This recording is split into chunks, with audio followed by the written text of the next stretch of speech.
Magandang araw mga kapolitika at welcome back dito sa ating YouTube channel. In this video is panunuorin po natin ang naging sagot or pahayag ni Vice Ganda dito sa mga naninira sa kanyang pelikula na The Breadwinner Is.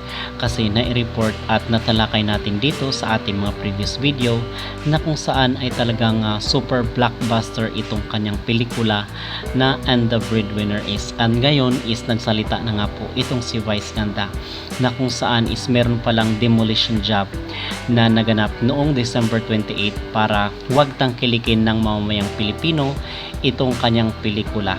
But fortunately and happy to say na hindi daw nagtagumpay itong mga tao or yung mga kabilang kampo na nagbabalak na i-boycott or magkaroon ng backlash dito sa kanyang pelikula.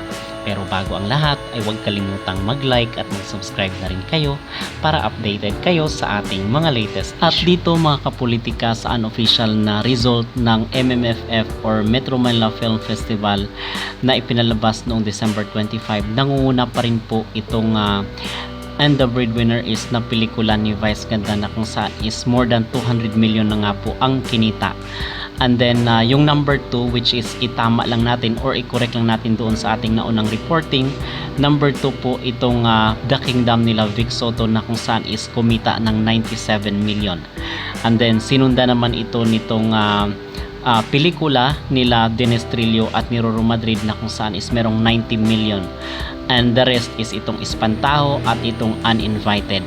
So mga kapolitika is ating pag-uusapan ngayon ang naging response or naging sagot ni Vice Ganda dito sa mga naninira sa kanyang pelikula kasi nakita natin doon sa mga ibang mga pages dito sa social media na kung saan ay binigyan daw ng mababang rating itong The Breadwinner Is kasi dahil daw dito sa mga acting, merong mga iba nagsasabi na very predictable daw yung story ng pelikula ni Vice Ganda. So ngayon ay nakikita naman natin doon sa mga mall tour at sa mga pa-event ni Vice Ganda na talagang pinilahan at talagang sobrang dami, sold out.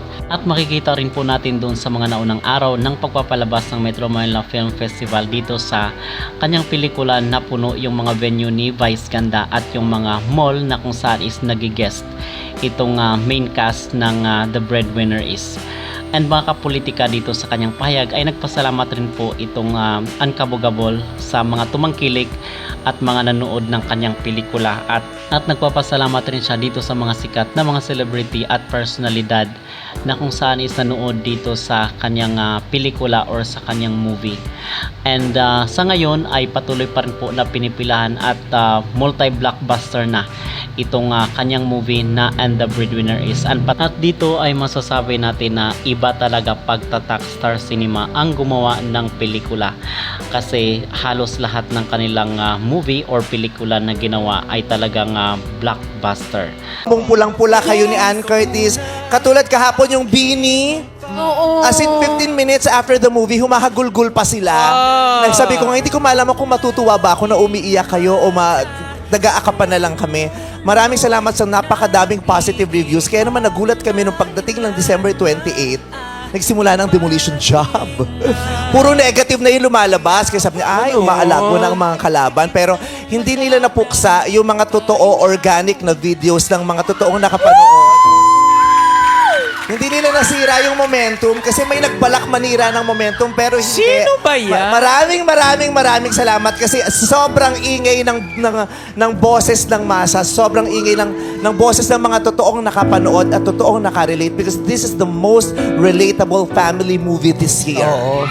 Yes! Pamilya talaga, Brent. Yes. Isa lang ang ibig sabihin niyan, makaisa mo kami at ang madlang people. Yes. Sobra. Ito yung pinaka-relatable na family movie ng buong taon. Kaya maraming salamat po. Ngayon, tag dito, ang dami pa ding sinihan. Napakadaming sinihan na pwedeng panoorin ng And The Breadwinner Is. Kaya please watch this movie because this is your movie. This is our movie. And man, ikaw ang best actor namin! Congratulations! Sa cinema, mapansin mo na tawa na, di ba? Tawa Yes. na. Tapos biglang tatahimik, kasi may... Mga ganun eh. Lalo na yung Oo, katabi si ko Bo si, umiyak ano, eh. si Liz. Umiyak ka? Pinahid ko nga yung sipon niya eh. Ito at saka si Ann Curtis, pulang-pula yung ilong Oo, talaga grabe. nila na Oo, Rudolph the Red-Nosed Reindeer ang eksena nilang Tanong natin dalawa. si Liz Uy tsaka yung nanay. Oo, nahirapan ako sa ilong niya eh. Hindi ko mahanap. Nino? Ni Bo. Grabe ka! Kasama tayo nung ano, nagpuyat Sorry. tayo para paloodin ang pelikula. Tapos Sorry. Nagmuti kang malunod to. Bakit? Kasi yung luha niya diretso sa bibig. Nainom niya pansalo. lahat. Walang pansalo. Nainom niyang lahat. Maraming nakakaiyak. Sa lahat ng mga umiyak at nakarelate, yakap. Yakap na mahigpit. Sa mga hindi nakarelate, magpasalamat kayo. You are so blessed. Ibig Amen. sabihin, hindi nyo naranasan yung ganong hirap. Oo. O wala kayong kakilalang nakitaan ng ganong pagdurusa. Kaya you are so, ibig sabihin, you are so blessed. There's nothing wrong with you kundi kayo nakarelate. Ibig sabihin, ganun ka ka-blessed. Amen. Diba? Wala kang narinig na ganong away sa kapitbahay. Hindi mo naranasan sa sarili mong bahay yan. O baka ang olokohin ng pamilya. O ang sarap ng buhay mo kasi ever since may sumusuport, hindi naging mahirap ang buhay mo. Kaya, ang swerte mo. Kaya lang masakit, diba? Sa sobrang pangkaraniwang nangyayari yan sa araw-araw, sa napakaraming lugar, lalong-lalo na sa Pilipinas. Kaya naman, iyakapin natin ang bawat isa sa lahat ng umiyak at iiyak pa sa makakapanood ng pelikulang ito.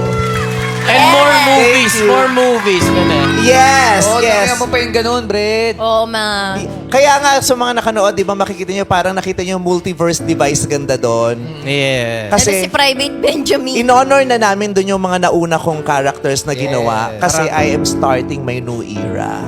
Grabe! Oh, new era? Yes. Ang ibig sabihin ito, more of dramatic vice. Magpapatayo ka ng Ito na yung eskwelahan? genre gusto ko at ang gusto ng management for me. Gusto rin ng marami. Ito na yung genre gusto ko. ikaw Parang, na. syempre tapos na ako dun sa mga fantastical, yung mga Parang homage yun. pangbata. Girl, boy, Oo. bakla, tomboy. Yes, pero in-honor na nating lahat yon. Tapos now, we are starting a new age, a new era. Syempre, kailangan may bago tayo ipapakita. And thank you very much. Sa panimula pa lang na binigay ko, na-appreciate nyo na, niyakap nyo na agad ako. Kaya maraming salamat. Grabe kayo. I love you. We love you Bambi. Who loves Bambi? We love Bambi! We love Bambi. At abangan namin yung new era mo. Yes, maraming salamat. At congratulations din sa lahat ng mga pelikulang sumali sa Metro Manila Film Yes. Festival. Walang tapon, lahat ng pelikula sa Metro Manila Film Festival, maganda. Lahat po. Yes. Kahit Green Bones, Congratulations. panoorin yung Green Yes, Bones. maganda Ang ganda rin. din po ng Green Bones. Ang galing ng mga artista. Uninvited at Espantajo. Direct Chito. Lahat po. Panoorin nyo. Maganda. Maraming salamat. Pero wala pa kayo napapanood at balok nyo manood, unahin nyo na yung pelikula namin na And the Bread Winner naman. is. Yay! Congratulations! Kina Vice Ganda, John Hilario, MC Lassie Kulot, and Arcus para sa kabog na success ng And the Breadwinner is at sa ginanap na MMFF 2024 Gabi ng Parangal, ginawa na ng pelikulang ito ng Gender Sensitivity Award. And congratulations din kay Vice Ganda nakatanggap ng Special Jury Citation Award. We are so Bakit proud ano of ka na you. naman? Hindi kasi pag may bumabati sa akin ng Oh. congratulations sa Special Jury Award, natatawa ko lagi kasi naaalala ko yung gabing yun. Yung sinabi mo. Yung gabi ko yung lahat kami. Nagtanong ka talaga eh. Oo, lahat kami hindi naiintindihan. Ano nga ba yung award? Pero naging honest ka Yes. naman, Yes. diba? Thank you very much sa Metro Manila Film Festival for that special citation. Thank you so much. Thank you. Ang mahalaga daw, special. Yeah, Special siya. Oo. Yes. Special like siopaw, may pula sa gitna.